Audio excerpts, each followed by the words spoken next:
Sega.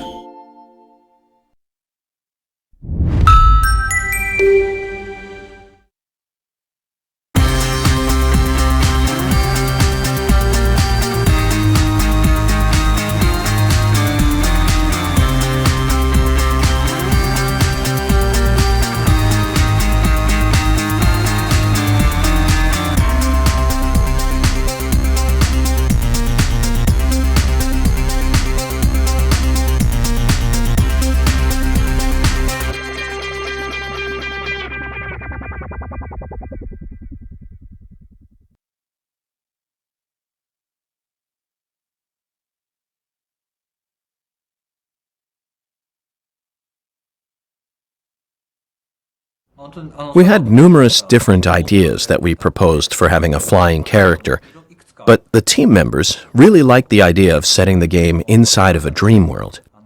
Once we decided to go with a dream world, what we wanted to do was something that wouldn't just be some kind of fantastical dream, but more representative of actual dreams that people might have at night.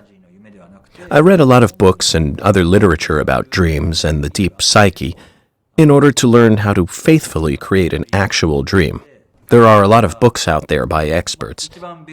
The primary foundation I used was the work of Carl Jung, but I referenced the works of several people who had done proper scientific research on the topic of dreams, in order to construct the dream world and also the characters that appear in those dreams.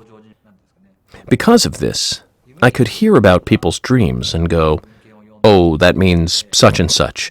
And so for a while, members of my team would come up to me and ask things like, "Hey, so I had a dream about this last night. What does that mean?" And I'd say, "Okay, that means you have residual trauma from this sort of event in your past." So I was acting sort of like a dream interpreter.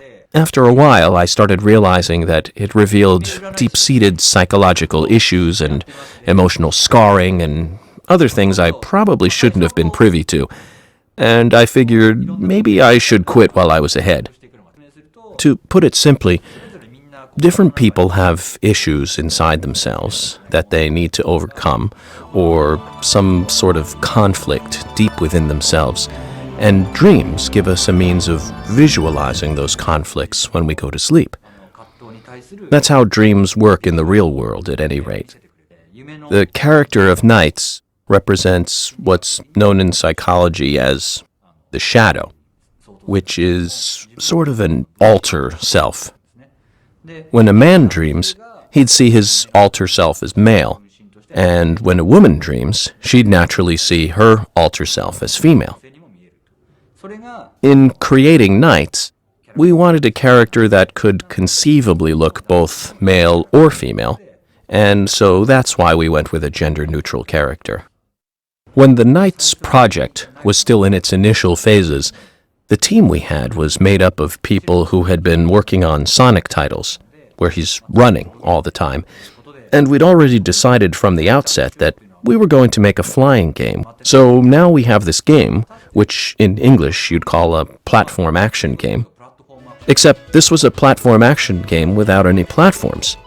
So we had to figure out how exactly we'd even be able to do that.